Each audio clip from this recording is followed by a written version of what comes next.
Dear students, very nice, very glad to meet you.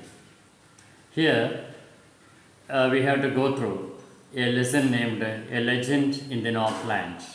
It is written by Pheob Cary. That is from the textbook Beehive of 9th standard Cbse. Let us go to the introduction. Let us consider the meanings and explanation of this poem. That is, first of all, we have to go through the introduction.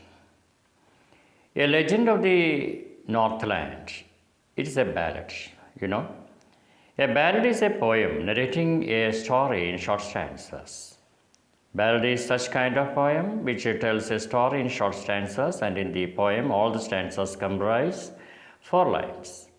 In total, there are 16 stanzas in this poem, and these stanzas will tell us a story. Ballads are a part of folk culture or popular culture and are passed on orally from one generation to the next. Folk culture comprises of traditional stories which are passed on from one generation to the next generation. The story is of Northland area, the area which is near the North Pole. This exact place is not specified, but Northland means the area in the northernmost part of the earth, that is near the North Pole. Legend means a historical story, one which is very old and has been passed on from generation to generations. Look at the first stanza. Away, away in the Northland, where the hours of the day are few, and the nights are so long in winter that they cannot sleep them through. The meaning is that in the region around the North Pole, that is the Northland, the duration of the day is very less because its position is such that the sun's rays reach for a very less time. When this area is experiencing winter season, the duration of night is very long and the daytime hours are very less. In line number 4, they refers to the people who live in this region. The poet says that the duration of the night time is so long that the people cannot sleep them through. If they go to bed, take a few hours of sleep, and then they wake up, it is still night time. He wants to emphasize on the fact that the duration of the night is very long. Look at the stanza number 2, where they harness the swift reindeer to the sledges when it snows, and the children took like bear scarves in their funny furry clothes. The Northland region experiences severe cold conditions. It is a snowy area. The reindeer is an animal which is found in this polar region. People tie the reindeers to sledges, and then the reindeers pull the sledges. He adds that the children look like young ones of a bear because they wear funny looking clothes made of fur, which is like the furry skin of a bear. Look at the third stanza. They tell them a curious story. I don't believe it is true, and yet you may learn a lesson if I tell the tale to you. In the line, they refers to the parents or elders, and them refers to the children or the younger generation. The elders of the Northland region tell a strange and interesting story to the young generation. The poet says that she doesn't think that the story is true, but if he tells the story to the reader, maybe the reader could learn a lesson from it. The story gives an important message. Look at stanza number 4.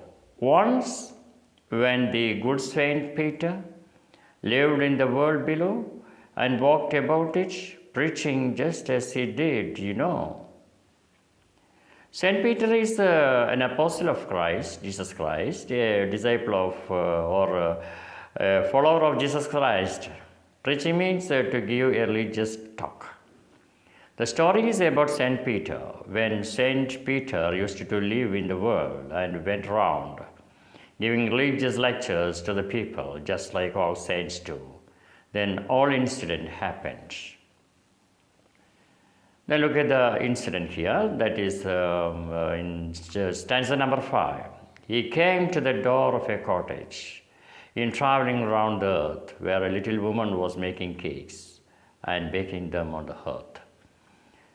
The meaning is that when Saint Peter was moving around the world, giving religious lectures to the people, he reached the door of a cottage where a small woman was making cakes.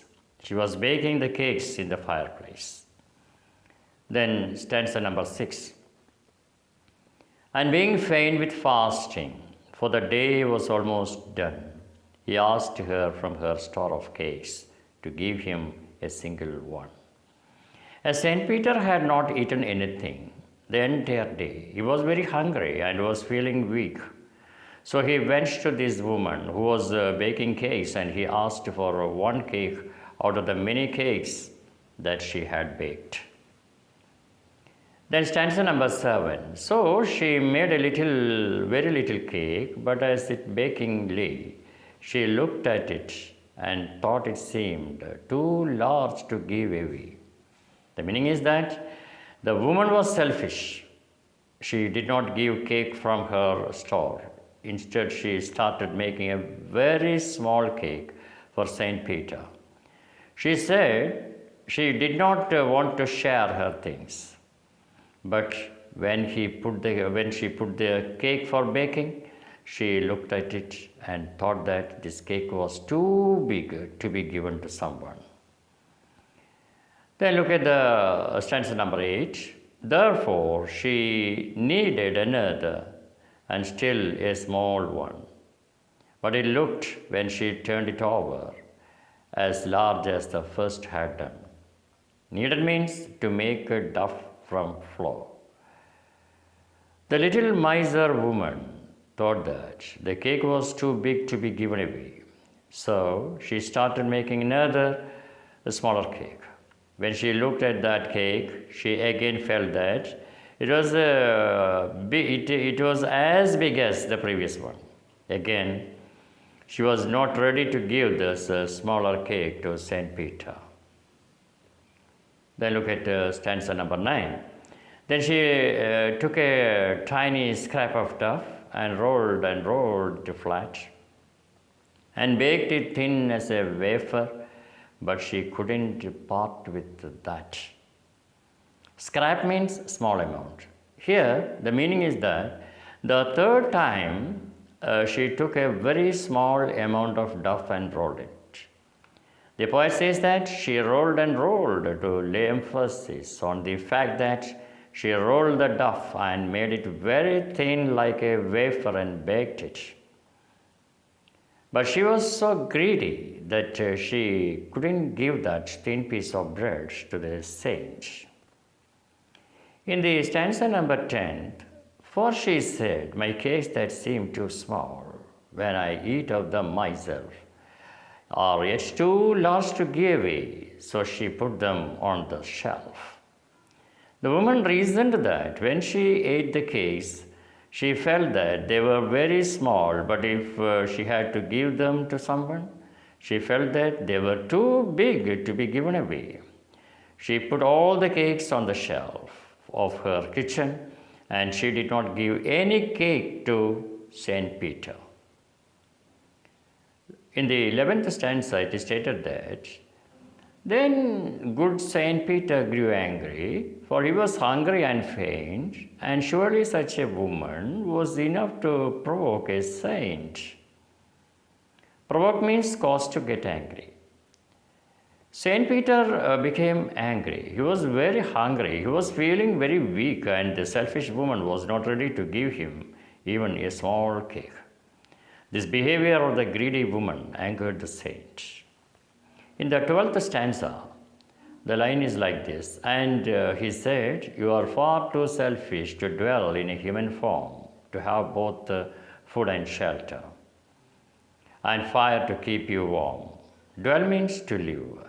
Saint Peter cursed the woman and said that she was very selfish. She did not deserve to live like a human being.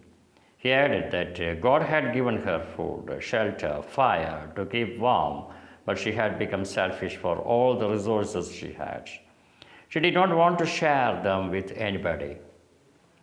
In the stanza number 13, now you shall build as the birds do, and shall get your scanty food by boring and boring and boring all day in the hard, dry wood. Scanty means very little, and here the boring is make a hole in something with a tool or by digging. Here the meaning is that Saint Peter cursed the woman that hence she would become a bird because she did not deserve the human form. She shall become a bird, and just like birds build their houses by boring into the wood and collect very little food by working hard the entire day. Similarly, she would also work hard in the dry wood all day and get little food and make a small place for herself to live in. Then we have to go to the stanza number 14. Then up she went through the chimney, never speaking a word, and out of the top flew a woodpecker, for she was changed into a bird. As soon as Saint Peter cursed the woman, she did not get a chance to speak for herself, because that very moment she flew up to the roof through the chimney and flew out in the form of a bird. Saint Peter's curse had converted the woman into a bird. In stanza number 15, the lines are going like this. She had a scarlet cap on her head, and that was left the same, but all the rest of her clothes were burnt black as a coal in the flame. Scarlet means a brilliant red color. When the woman turned into a bird, at that time she was wearing a red-colored cap on her head. This cap was on the bird's head also, but the woman's remaining clothes had burnt and it turned black in color, just like coal. Then take into consideration stanza number 16. And every country schoolboy has seen her in the wood, where she lives in the trees till this very day, boring and boring for food. So people who live in the countryside, even the small children who go to school, see this kind of bird in these woods. They see that she stays there all day and keeps on digging the wood with her beak to collect her food. Whenever any child sees this kind of bird, then his elders tell him this story. They say that the bird used to be a woman earlier. She was very greedy, and so she was cursed by Saint Peter and turned into a bird. They get a teaching that they should not be greedy. So this is the explanation of the poem. Here in the literary device in the poem is the rhyme scheme is ABC, A, B, C, B. Alliteration is it is a repetition of a consonant sound in two or more close words. So the stanza number 1, that they, them, through, the sound is repeating. In stanza number 2, they, then the th sound is repeating. So here the repetition, any word, what is the repetition? Any word or sentence is repeated to lay emphasis on it. Then similarly, the comparison using as or like. Stanza number 2, it can be seen that the children look like beer's cups. Children compared to beer's cups. Like that stanza number 9, baked it thin as a wafer. Cake is compared to a wafer. Then stanza number 15, clothes were burned black as a coal. The color of the burned clothes is compared to that of coal. So I think that, hope it is understood by you. Very nice to listen my class. Okay, thank you.